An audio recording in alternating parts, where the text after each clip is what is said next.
একদিন হয়তো আমার নিথর দেহ পড়ে থাকবে এক টুকরো সাদা কাপড়ের নিচে, শূন্য চোখে তাকিয়ে থাকবে আকাশের দিকে, যেখানে তুমি আছো কিনা তা জানার সাধ্য থেকেও জানতে পারবে না। সেই সময় চারদিকে থাকবে শুধু নীরবতা আর ঠান্ডা বাতাসের হাহাকার। কেউ আমার হাতে হাত রাখবে না, কেউ আমার নাম ধরে আর ডাকবে না। হয়তো অনেকে ব্যস্ত হবে সময় মতো কবরস্থানে পৌঁছানোর চিন্তায়, কেউ আবার হয়তো অল্প সময়ের জন্য দুঃখের অভিনয় করবে। আর তুমি তো অনেক দূরে, নিজের সুখী পৃথিবীর ব্যস্ততায় ডুবে থাকবে। হয়তো জানবে না, জানলেও কিছুই অনুভব করবে না।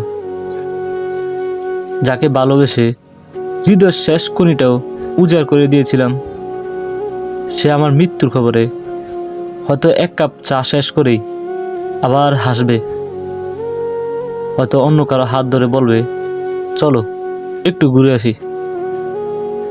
কিছু মানুষ হয়তো জানাজা শেষ করে বলবে, আল্লাহ মাফ করুক, মানুষটা চুপচাপ ছিল। কিন্তু আমার কবর পাশে দাঁড়িয়ে কাঁদবে না কেউ, কারণ কবরের মাটির নিচে ভালোবাসার হিসাব চলে না, চলে না অভিমানের হিসাবও। আমি থাকবো একা চিরতরে, যেমন করে ভালোবাসার মায়ায় একা হয়ে গিয়েছিলাম বহুদিন আগে। তুমি হয়তো কখনোই জানতেই পারবে না, তোমার এক টুকরো হাসির জন্য আমি কত রাত নির্ঘুম কেটেছি।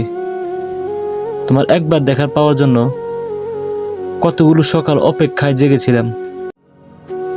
তুমি হয়তো কোনোদিন অনুভবই করবে না কিভাবে আমি নিজেকে প্রতিনিয়ত ভেঙেছি শুধু তোমাকে একটা মুহূর্ত আপন করতে। শেষে শুধু এক বুক না পাওয়া অভিমান বুকে নিয়েই চলে যাব সেই অচেনা ঠিকানায়, যেখানে আর কখনো কারো চোখের দেখা হবে না, কোনো অপেক্ষা থাকবে না। আর তুমি ভালো থেকো, খুব ভালো থেকো। আমার শেষ নিঃশ্বাসেও তোমার মঙ্গল কামনাই করে যাব।